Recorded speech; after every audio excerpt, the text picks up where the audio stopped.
Hare Ram, Ram Ram, Hare Hare. Hare Krishna devotees, thank you very much for joining in. We are studying chapter number 43 of the Krishna book. We'll start with the prayers.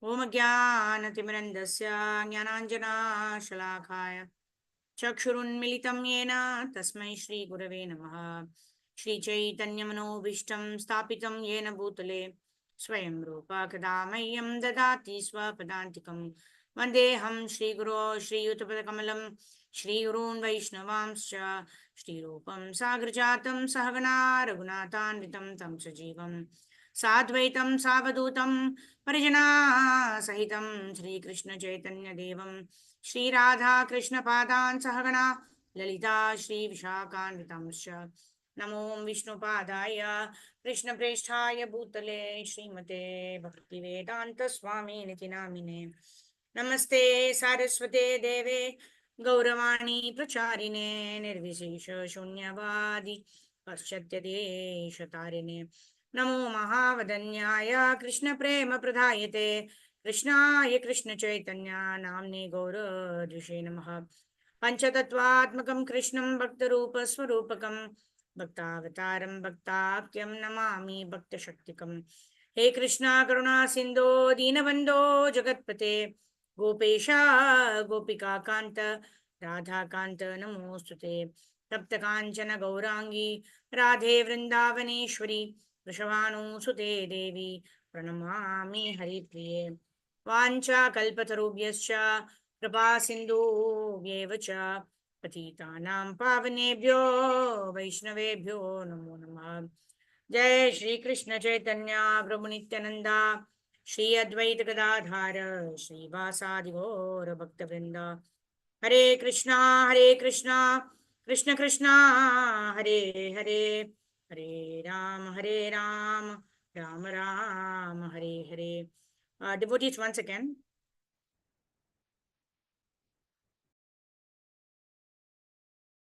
Krishna Krishna Hare Hare Hare Ram Ram Ram Hare Hare. Hare Krishna Krishna Krishna Hare Hare Hare Ram Ram Hare Hare. Mukam karoti vachalam pangum langayate girim yat kripatamaham vande Shri Gurun Dinatarinam Paramananda Madhavam Shri Krishna Chaitanya Ishwaram Hari Om Tatsat. Gurave Gaurachandraya Radhikaya Tarale Krishnaya Krishna Bhaktaya Tadbhaktaya Namo Namaha Vasudeva Sutam Devam Kamsachanuramardanam Devaki Paramanandam Krishnam Vande Jagadgurum.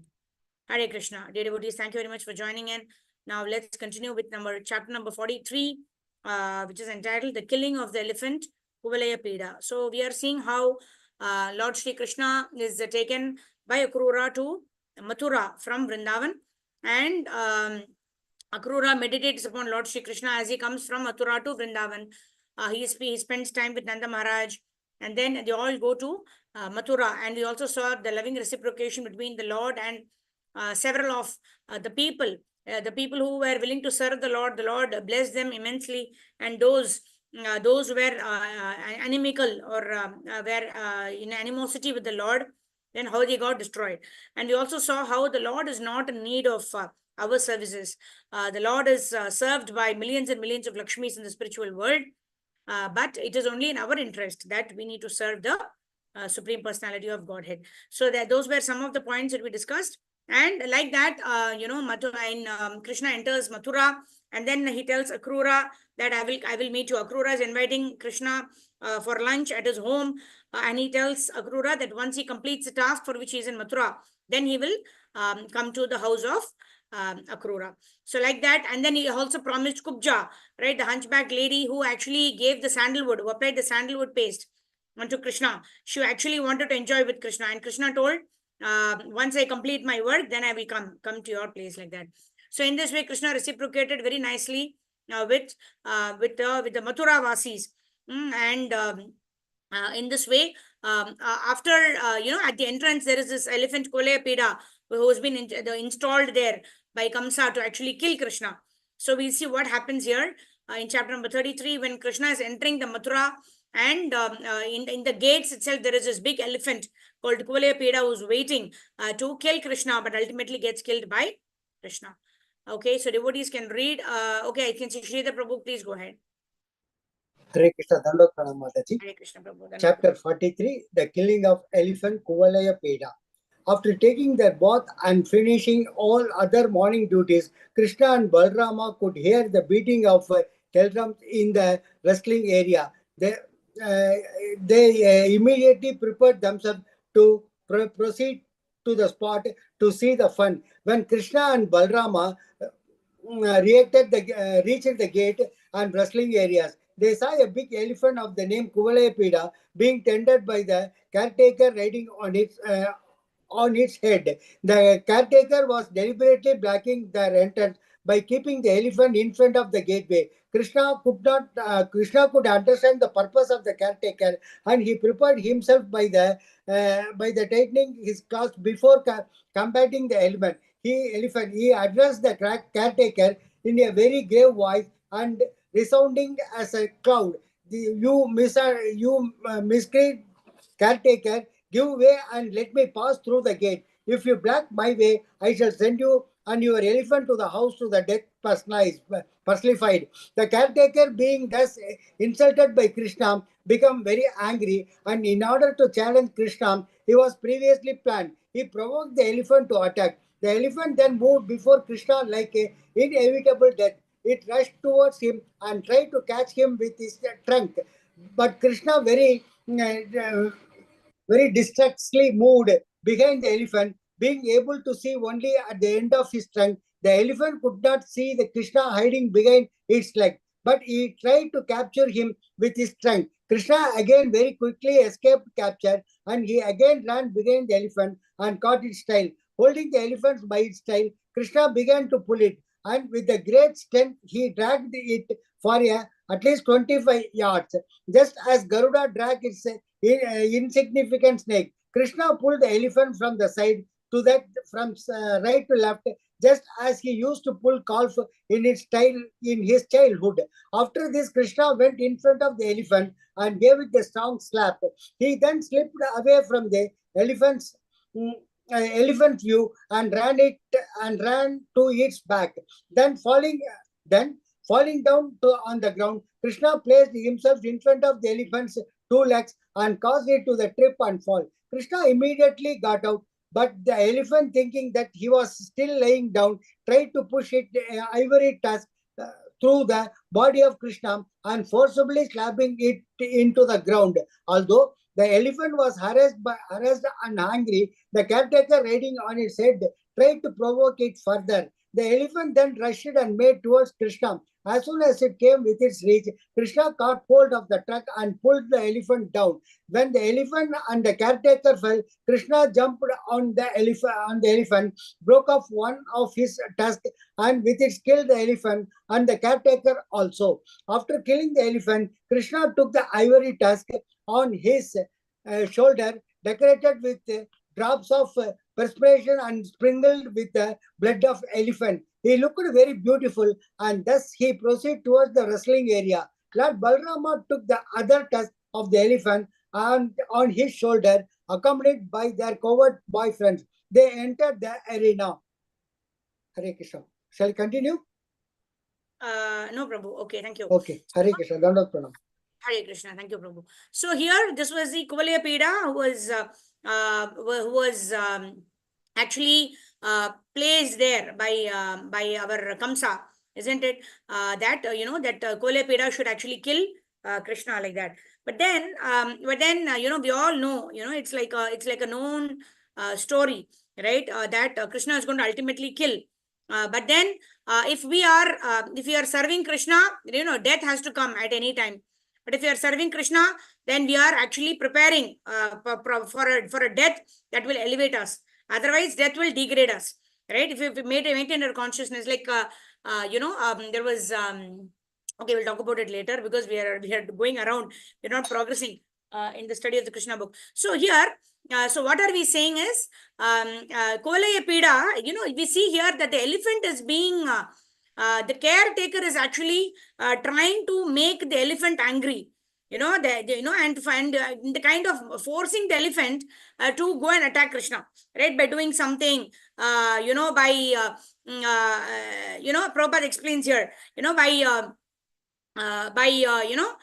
was he, like Prabhupada is saying here,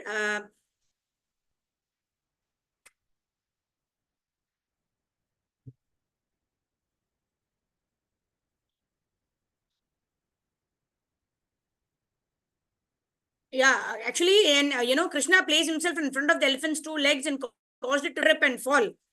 Although the elephant was harassed and angry, the caretaker riding on its head tried to provoke it further, right? Because the caretaker has been told to be Kamsa, to somehow or the other provoke the elephant in such a way that the elephant gets really wild, and in this way goes and attacks Krishna. So in that way, the caretaker was actually trying to provoke the elephant, so that the elephant will go and do its job of killing Krishna. But of course, Krishna proved much more powerful for the elephant, and he killed the elephant as well as the caretaker, right? So whoever is associated with those who are evil, they also ultimately meet their own end, which is not so not so wonderful, right? If you are on the side of Krishna, even death is very wonderful, because death will lead us to a higher destination. But even if you are against Krishna, then any kind of situation, whether living or dead, is all in vain, right? But in this case, Kolepeda as well as the caretaker are actually a little bit fortunate, we can say, because at least they are killed by Krishna. Although they may not get Krishna prem because they were not favorably disposed towards Krishna, but since they were killed by Krishna, they will ultimately get liberation from the touch of the Supreme Personality of Godhead.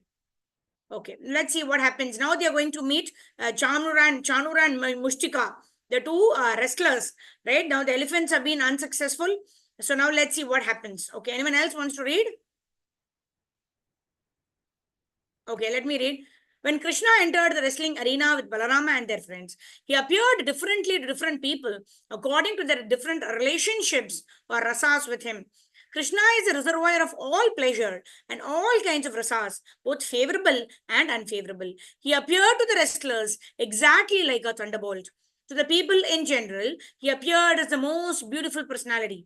To the females, he appeared to be the most attractive male. Cupid personified, and thus he increased their lust. The cowherd men who were present there looked upon Krishna as their own kinsmen, coming from the same village of Vrindavan. The impious Kshatriya kings who were present saw him as the strongest ruler and their chastiser. To the parents of Krishna, Nanda and Yashoda, he appeared to be the most loving child. To Kamsa, the king of the Bhoja dynasty, he appeared to be death personified. To the unintelligent, he appeared to be an incapable personality. To the yogis present, he appeared to be the super soul. To the members of the Vrishni dynasty, he appeared to be the most celebrated descendant. Thus appreciated differently by different kinds of people present, Krishna entered the arena with Balaram and his cowherd friends.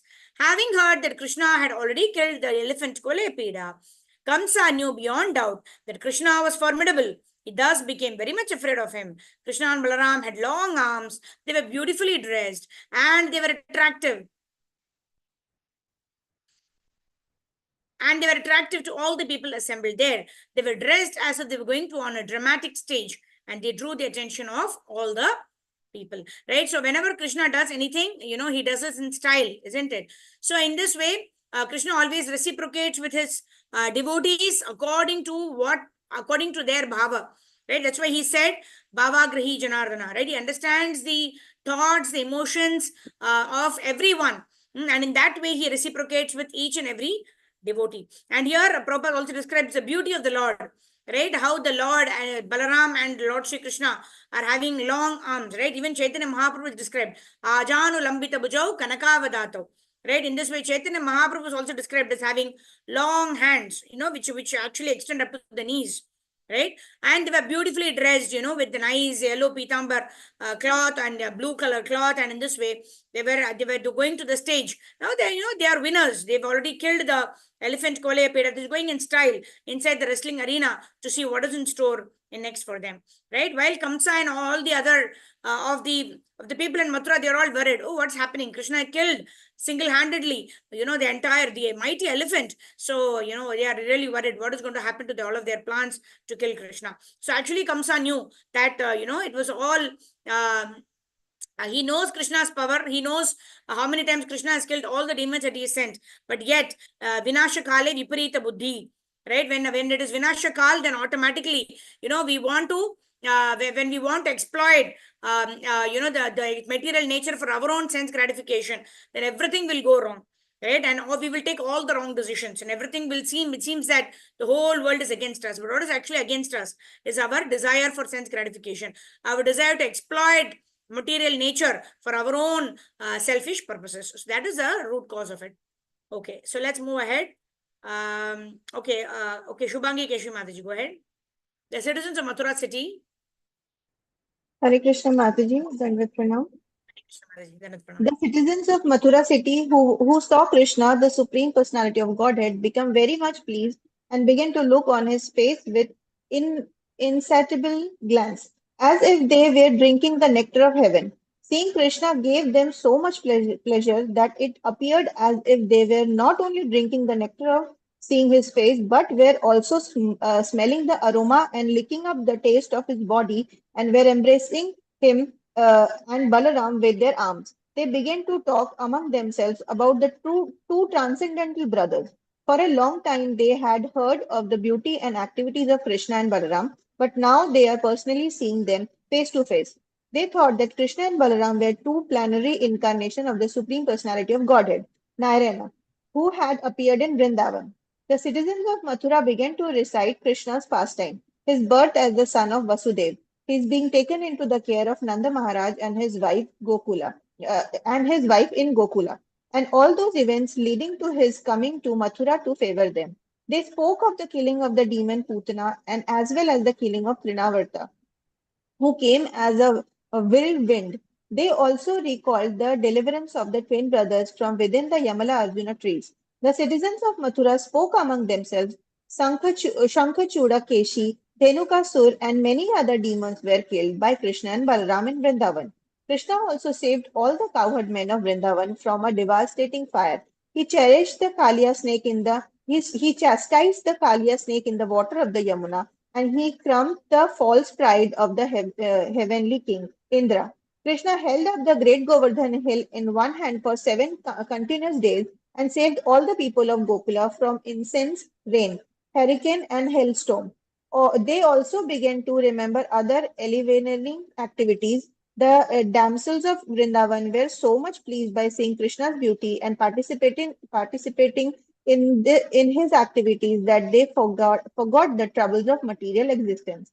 By seeing Krishna and thinking of him, they forgot all sorts of fatigue.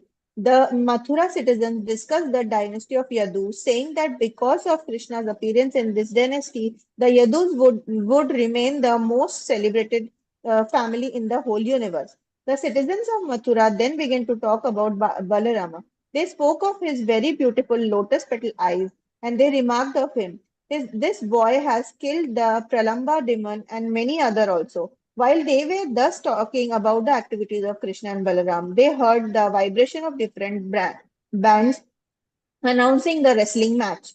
The famous wrestler Chanura then began to talk with Krishna and Balarama. My dear Krishna and Balarama, he said, we have heard about your past activities. You are great heroes, and therefore the king has called you. You have heard that we have heard that your arms are very strong. The king and all the people present here desire to see a display of your wrestling abilities. A citizen should be obedient and please the mind of the ruling king. Acting in that way, the citizen attained all kind of good fortune. One who does not care to act obediently is made unhappy because of the king's anger. You are cowherd boys, and we have heard that while tending your cows in the forest, you enjoy wrestling with each other. We wish, therefore, for you to join with us in wrestling so that all the people present here, including the king, will be pleased. Hare Krishna. Krishna immediately. Hare Krishna, Mataji, Dhanvat Pranam. Thank you, Mataji. Yeah, so here, everybody is singing the glorification of Lord Sri Krishna, including the Vrindavan Leela, the various demons Krishna killed, Putana, then how he subdued Kalia, all those pastimes, how he lifted the Govardhan hill, how he taught a lesson to Indra, and all these pastimes were being described, even the Mathura Vasis, they were all describing these pastimes. But then what happened? These two people who were employed by Kamsa, they were not willing to take it. They immediately wanted to ensure that, Kamsa should not get angry. So what did they do? They immediately went and Chanura went and spoke to Krishna, right? These people are talking so much about your wonderful activities in Vrindavan. I heard that you also enjoy wrestling with each other in Vrindavan. So come, let's have a wrestling match. So in this way, Chanura invites Krishna for a wrestling match himself directly before it is even announced by Kamsa. So let's see what happens now. Let's go ahead and read this last two paragraphs. Who will read? Okay, Karpavali Mataji, go ahead. Krishna immediately understood. Yes, Mother. Thank you, Mother. Krishna immediately understood the purpose of Chanura's statements and he prepared to wrestle with him. But according to the time and circumstances, he spoke as follows. You are a subject of the king of the Bhojas and you live in the jungle. We are also indirectly his subjects and we try to please him as far as possible. This offer of wrestling is a great favor of his, but the fact is that we are simply boys. We sometimes play in the forest of Vrindavana with our friends who are our own age. We think that to combat persons of equal age and strength is good for us, but to fight great wrestlers like you would not be good for the audience. It would contradict their religious principles. Krishna thus indicated that the celebrated strong wrestlers should not challenge Krishna and Balraman to fight. In reply to this, Chandra said, "My dear Krishna, we can understand very well you are neither a child nor a young man. You are transcendental to everyone, as is your big brother Balarama. You have already killed the elephant Kuvalayappa, who was capable of fighting thousands of other elephants. You have killed him in a wonderful way. Because of your strength, it behooves you to compete with the strongest wrestlers among us. I therefore wish to wrestle with you, and your elder brother Balarama will wrestle with Mustika." Thus ends the Bhakti Vedanta purport of 43rd chapter of Krishna, the killing of elephant Kuvalayapida. Thank you, Mataji. So very wonderful here. The wrestlers, they also want to fight with somebody who's equal. It is not that, they want to fight with someone who's not at all good in their particular thing and they simply want to defeat them.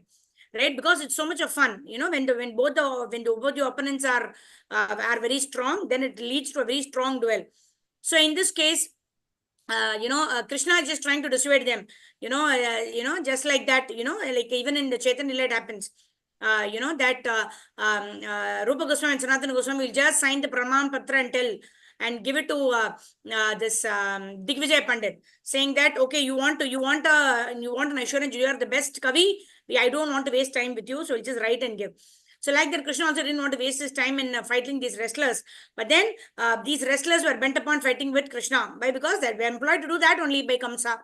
So when Krishna said, we have to fight only with people of our age, then, Chanura actually tells, we know how powerful you are, Krishna. So we want to fight with you and Mustika will fight with Balaram. And in this way, the wrestling match starts. And after that, how Kamsa is killed. That's what is chapter number 44. We still have time. Let's go ahead and read chapter number 44.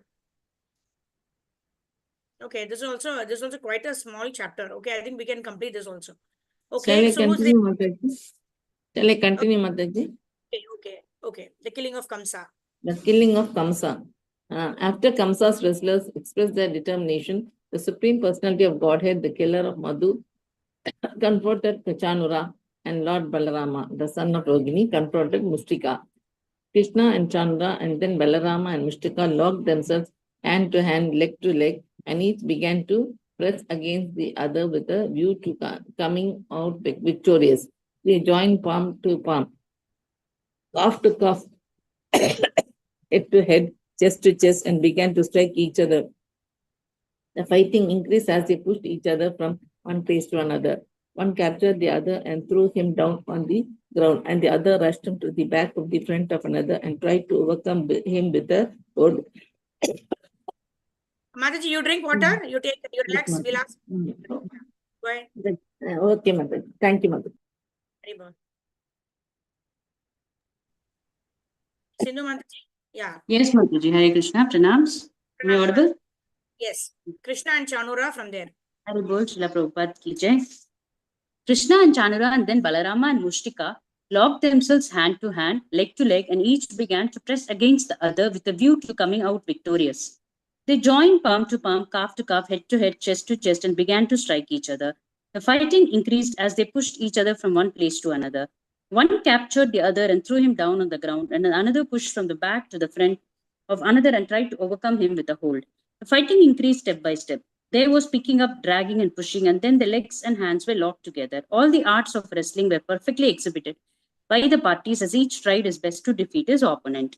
But the audience in the wrestling arena was not very much satisfied because the combatants did not appear to be equally matched. They considered Krishna and Balram to be mere boys before Chanura and Mushtika, who were the strongest wrestlers, as solid as stone. Being compassionate and favoring Krishna and Balarama, many ladies in the audience began to talk as follows. Dear friends, there is injustice here. Another said, even in front of the king, this wrestling is going on between incompatible sides. The ladies had lost their sense of enjoyment. They could not encourage the fighting between the strong and the weak. Mushtika and Chanura are just like thunderbolts, as strong as great mountains, and Krishna and Balarama are two delicate boys of very tender age. The principle of justice has already left this assembly. Persons who are aware of the civilized principles of justice will not remain to watch this unfair match.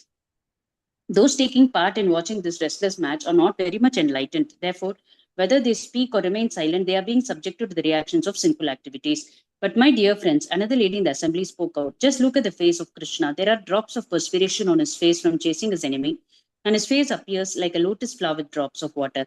Another lady said, don't you see how the face of the Lord Balarama has turned especially beautiful? There is a reddish hue on his white face because he is engaged in strenuous wrestling match with Mushtika. Another lady in the assembly addressed her friend, dear friend, just imagine how fortunate is the land of Vrindavana, where the Supreme Personality of God himself is present, always decorated with flower garlands and engaged in tending cows, along with his brother Lord Balarama. He is always accompanied by his cowherd boyfriends and he plays his transcendental flute.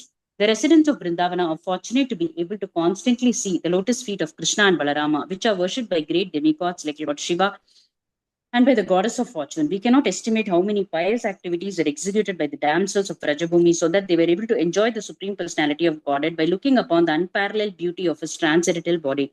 The beauty of the Lord is beyond compare. No one is higher than or equal to him in beauty of complexion or bodily luster. Krishna and Balarama, the reservoir of all kinds of opulence, namely wealth, strength, beauty, fame, knowledge, and renunciation. The gopis are so fortunate that they can see and think of Krishna 24 hours a day. Beginning from there, milking the cows or husking the paddy or churning the butter in the morning, while engaged in cleaning their houses and washing their clothes, they were always absorbed in thought of Krishna. Yeah, thank you, Mataji. Thank you. So the women in the Mathura, they were actually sitting there to watch the wrestling match, but they're not able to enjoy the wrestling match because they think that it is not happening between equals, right? It is actually it is some kind of an exploitative situation wherein somebody who's very powerful is trying to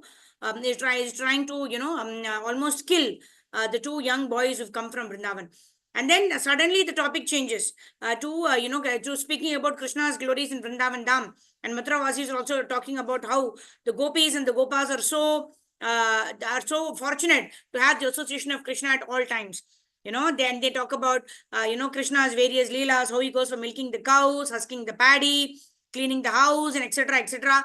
The ladies, how they are absorbed in Krishna's activities while they are milking the cows, husking the paddy, or churning the butter, cleaning the house, etc. How the ladies of Vrindavan Dham, the gopis of Vrindavan Dham, are eternally engaged in thinking about the pastimes of the Supreme Personality of Godhead, right? And they also think about here it is quite it's quite contradictory here.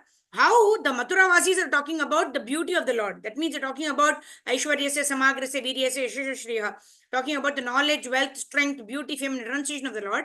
Whereas when they're thinking about what the Vrajavasis would be thinking, then they are thinking about how Krishna herds the cows, how Krishna's transcendental body is so so beautiful and is filled with the dust of the from the hooves of the calves, like that, right? So we can see in terms of beauty also there is Aishwarya in terms of, Mathura ladies imagining Krishna or talking about the beauty of Krishna. Whereas in the mood of the gopis, they are always imagining Krishna to be a cowherd boy, right? They're not seeing the opulence of Krishna. So actually, when Krishna came to Mathura, his opulence has actually, the opulence has already started superseding the sweetness, right? And the more when the more Krishna goes out of the Vrindavan Dham, we can see that the opulence, overseeds or supersedes slowly, gradually into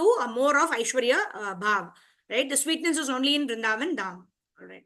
So, but in any case, whether in Mathura or in Vrindavan, the gopis or the women of Mathura or the ladies on the rooftops of Dwarka, they all are looking at Krishna, remembering Krishna, talking about Krishna. So in that way, the remembrance of Krishna is the same, but what kind of pastimes they remember, that only is different, like that.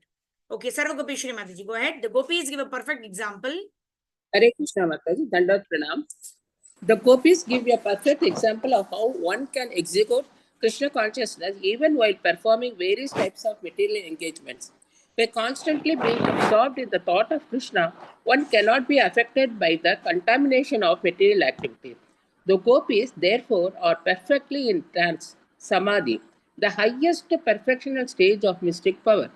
In the Bhagavad Gita, it is confirmed that one who is constantly thinking of Krishna is a first class yogi among all kinds of yogis. My dear friends, one lady told another, we must accept the activities of the gopis to be the highest form of piety. Otherwise, how could they have achieved the opportunity of seeing Krishna both morning and evening? In the morning, when he goes to the pasturalizing ground with his cows and cowherd boyfriends, and in the evening, when he returns with them, playing on his flute and smiling very brilliantly. When Lord Krishna, the super soul of every living being, understand that the ladies in the assembly were anxious for him, he decided not to continue wrestling but to kill the wrestlers immediately. The parents of Krishna and Balrama, namely Nanda Maharaja and Yashoda, Vasudeva and Devaki, were also very anxious because they did not know the unlimited strength of their children. Lord Balarama was fighting with the wrestler Mustika in the same way that Krishna, the Supreme Personality of Godhead, was fighting with the wrestling of Chanura.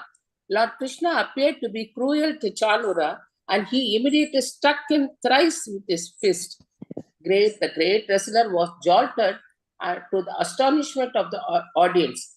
Chanura then took his last chance and attacked Krishna. Just one hawk swooped upon another. Holding his two hands, he began to strike the chest of Krishna, but Lord Krishna was not even slightly disturbed, any more than an elephant is when hit by a flower garland.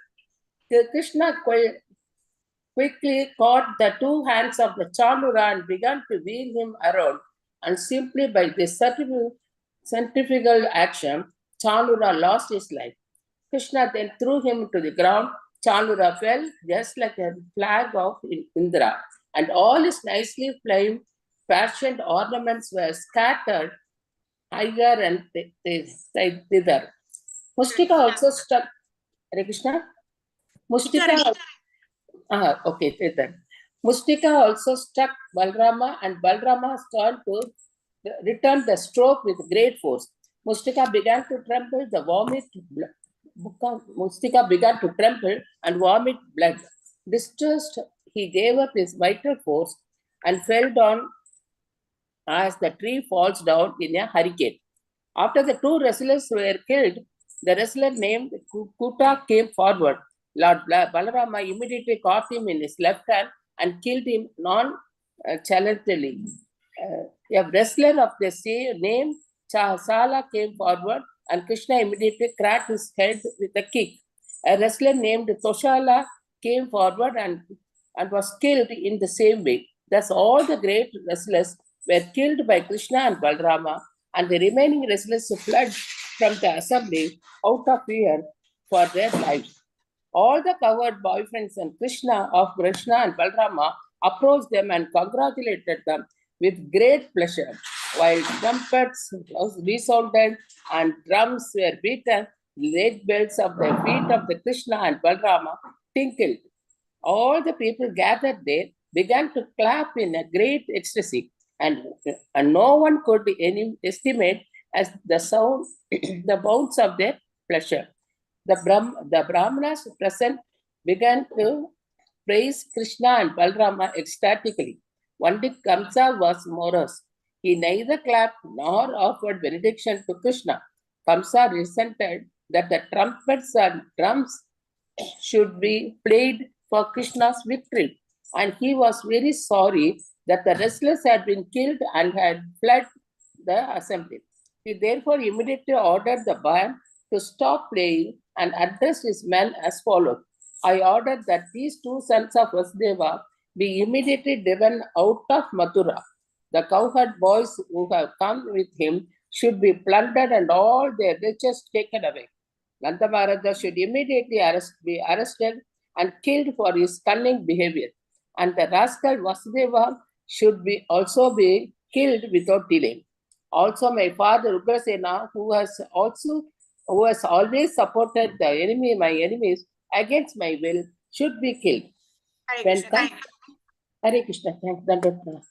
Thank you, Mataji. So again, we see an instance where Krishna can, tolerate some words of abuse for himself, but he cannot tolerate when somebody actually, does Vaishnava Aprad, or, calls his own dear devotees anything. So here, Kamsa is talking about attacking Nanda Maharaj, Vasudeva, and all of that. So Krishna gets more angry. Right, so actually, Krishna killed Chanura and Mushtika very easily, without taking much time, because the ladies of Mathura were getting anxious. They did not know the powers of Krishna. But then, when Kamsa started, getting restless and fearful, and he was talking, nonsense by telling, Nanda Maharaj should be arrested, Vasudeva should be, killed without delay, Ugrasena. His own father, he's talking about him also to be killed. Then Krishna gets very angry. Then immediately goes up, and then Prabhupada he just slaps him behind the ear, and he falls down dead. There is not much of a description of the killing of Kamsa, right? Even as much as Chanura and Mushtika, that fight, because Kamsa actually blasphemed Vasudeva and Devaki, caused so much of trouble to Vasudeva and Devaki that Krishna was very, very angry with him. In the first opportunity, he struck and he actually beat him behind the ear, and he fell down dead like that. Okay, who else is reading? I think we need about 1 or 2 people can read more. Sridhar Prabhu, you want to read? Yes, Mataji. Hare Krishna. Okay, go ahead. When Kamsa spoke in this way, Lord Krishna became very angry with him, and within a second he jumped onto the high dais of King Kamsa. Kamsa was prepared for Krishna's attack, for he knew from the beginning that Kamsa was to be the supreme cause of his death. Kamsa immediately unsheathed his sword and prepared to answer the challenge of Krishna with sword and shield. Kamsa wielded his sword up and down, higher and thriller. Lord Krishna, the supreme powerful, Lord caught hold of him and great force. The supreme personality of the Godhead, who is the shelter of the complete creation, and from whose lotus navel the whole creation is manifested, immediately knocked the crown of head of Kamsa and grabbed his long hair on his hand. He then dragged Kamsa from his seat and to the wrestling dais and threw him down. Then Krishna at once stabbed his chest and began to strike him over and over again. Simply from the strokes of Krishna, first Kamsa lost his vital force. The assure his parents that Kamsa was dead. Lord Krishna dragged him just as a lion dragged an elephant after killing it. When people saw this, there was a great roaring sound from all sides. Some spectacular express from jubilation, and other cried in lamentation. From the day of Kamsa had heard he would be killed by the 8th son of Devaki, he always thinking of Krishna with his wheel in hand, and because of he was very much afraid of his death, he was thinking of Krishna in that form. 24 days 24 a day without stopping, even while eating, while walking, and while breathing. And naturally, he got the blessing of liberation. In the Bhagavad Gita, it is stated, Saddha Bhava Bhavatya. A person gets Satya Bhava Bhavatya. A person gets his next life according to the thoughts in which he is always absorbed. Kamsa was thinking of Krishna with his wheel, which means Narayana. He hold a wheel, conch shell, lotus flower, and club. According to the opinion of authorities, Krishna attained the Surabhya Mukti. Saurabhya Mukti after death. That is the say he attained the same form as Narayana on the Vaikuntha planet. All the inhabitants have the same bodily feature as Narayana. After his death, Kamsa attained liberation and was promoted to Vaikuntha Loka. From the instance, we can understand that even a person who thinks of the Supreme Personality of the Godhead as an enemy gets liberation or a place in a Vaikuntha planet. So, what to speak of the pure devotees who are always absorbed in favorable thoughts of Krishna?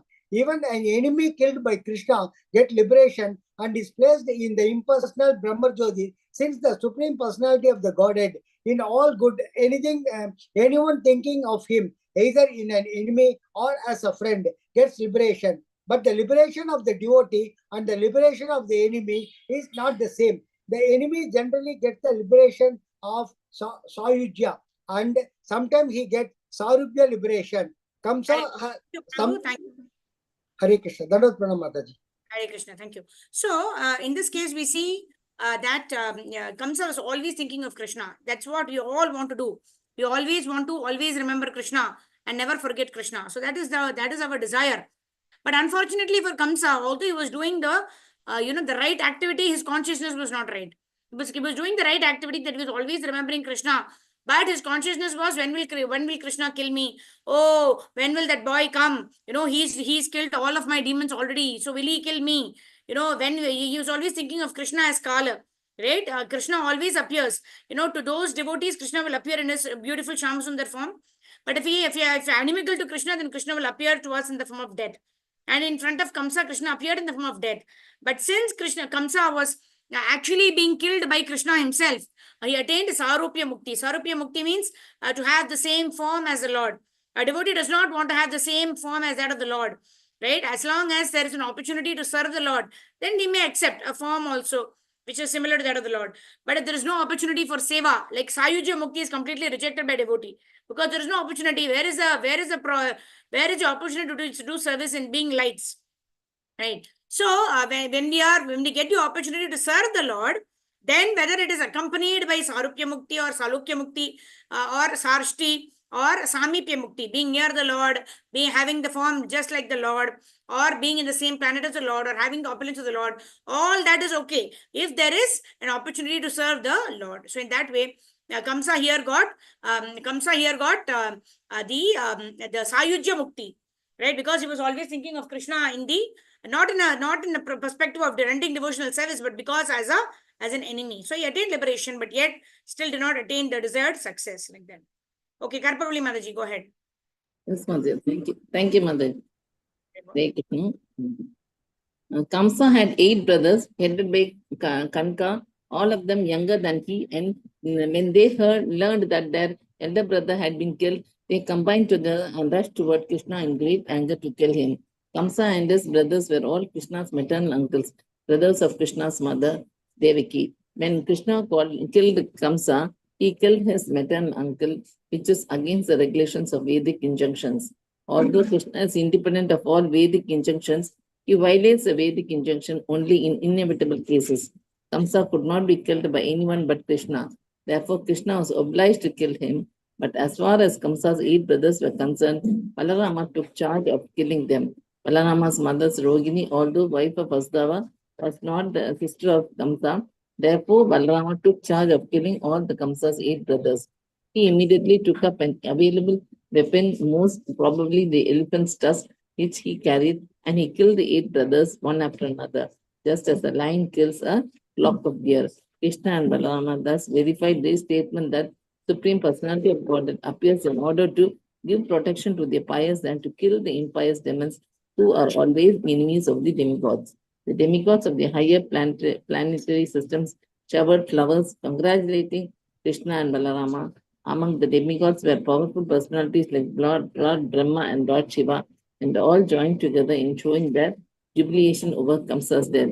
There were beating of drums and showering of flowers from the heavenly planets, and the wives of the demigods danced in ecstasy.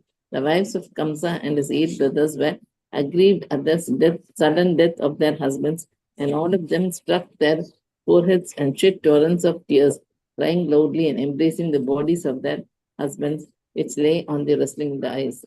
Wives of Kamsa and brothers laminated, addressing the dead bodies. Our dear brother husbands, you are so kind and you are the protectors of your dependents. Now, after your death, we are also dead, along with your homes and the children. We no longer look auspicious. On account of your death, the auspicious functions to take place, such as the sacrifice of the bow, have all been spoiled. Our dear husbands, you treated persons ill who were faultless, and as a result, you have been killed. This is inevitable because a person who torments an innocent person must be punished by the laws of nature. We know that Lord Krishna is the supreme personality of Godhead. He is the supreme master and the supreme enjoyer of everything. Therefore, one who neglects his authority can never be happy, and ultimately, as you have, he meets death. Since Krishna was kind and affectionate to his aunts, he solaced them as far as possible. The ritualistic ceremonies performed after death were then conducted under the personal supervision of Krishna, because he happened to be the nephew of all the dead princes. After finishing this business, Krishna and Balarama immediately released their father and mother, Vasudeva and Devaki, who had been imprisoned by Kamsa. Krishna and Balarama fell at their parents' feet and offered them prayers. Vasudeva and Devaki had suffered so much trouble from Kamsa because Krishna was their son. Devaki and Vasudeva were fully conscious of Krishna's exalted position as the Supreme Personality of Godhead. Therefore, although Krishna touched their feet and offered them obeisances and prayers, they did not embrace him, but simply stood up to hear the Supreme Personality of Godhead. Although Krishna was born as a son, Vasudeva and Devaki were also conscious of his position. Thus ends the Bhakti-Vedanta purport of 44th chapter of Krishna, the killing of Kamsa. Thank you, Mataji. Thank you, Mataji. So in this way, Krishna kills Kamsa, and Balaram kills all of the brothers of Kamsa, who are all, who's a son of Rohini. Right? In this way, Prabhupada explains how Kamsa is being killed, and the very purpose for which Krishna comes to Mathura is now fulfilled, because his father, Vasudeva and Devaki, are now relieved from the clutches of Kamsa. And also his own father, Ugrasena, also is now free from the activities of Kamsa, which were very, very much disturbing to them.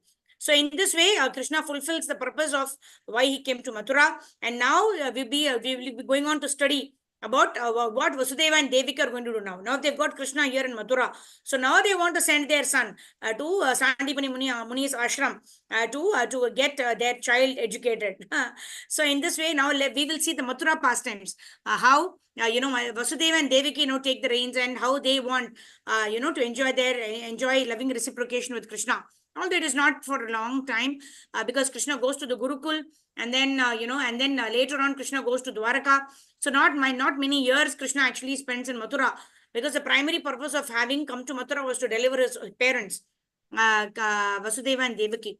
So in this way, the wonderful pastime of killing of Kamsa happens, and Prabhupada makes a very wonderful point also here, that if you are inimical to Krishna, then whatever be the result, whether it is death or victory, it is ultimately going to be a loss for us, right? Because we've not utilized the human form of life to develop our love for Krishna.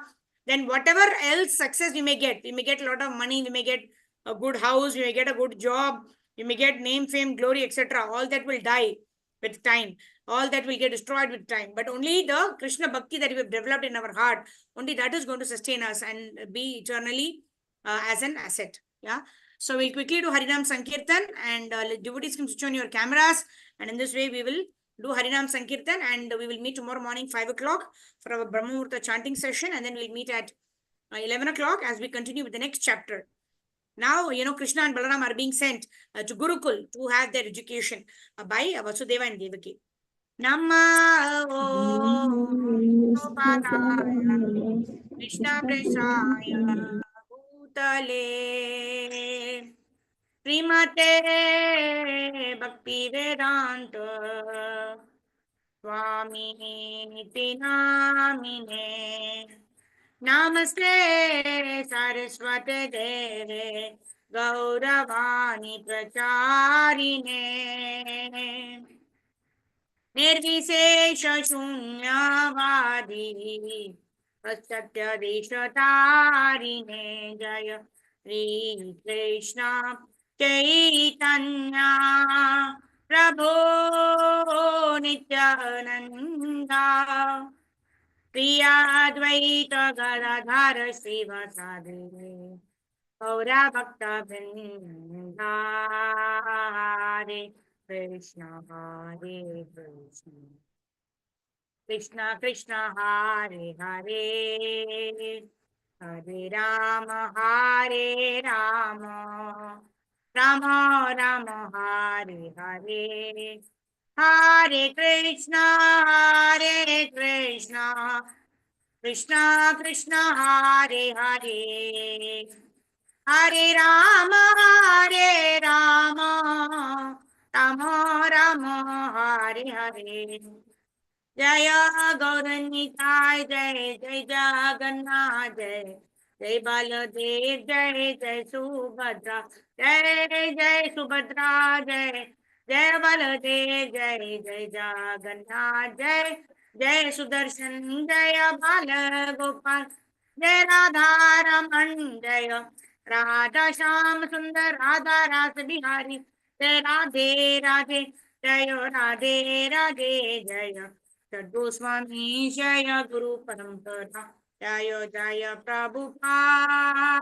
Prabhupada Gurudev Nitai Gaur Hari Bol Hari Bol Hari Bol Hari Bol कलियुग पावन हरिनाम संकीर्तन महायज्ञ की जय अनंत कोटि वैष्णव वृंद की जय निताय गौर प्रेमानंदे हरि हरि बोल हरे कृष्णा थैंक यू डिवोटीज कर्पकवल्ली माताजी श्रीधर प्रभु सिंधु माताजी कर्पक सर्व गोपेश्वरी माताजी हरजीत माताजी नामेश प्रभु शोभा माताजी रम्या माताजी शुभांगी केशवी माताजी अनुराधा लीला माताजी Rajneesh Prabhu and all the devotees, Mansi Mataji, Nagveni Mataji, Nisha Mataji, Bhatia Mataji, Anjali Kulkarni Mataji, Utma Mataji. Thank you very much for joining in. Vanchakalpatarobhyascha Kripasindubhyevacha Patitanam Pavanebhyo Vaishnavebhyo Namo Namaha Anantapuri Vaishnava Vrind ki Jai. Srila Prabhupada, Srila Gurudev ki Jai. Nitai Gaura Premanande. Hari Hari Bol. So thank you very much, devotees. Meet you all at 5 o'clock tomorrow morning. We are on time today. We are closing our session on time.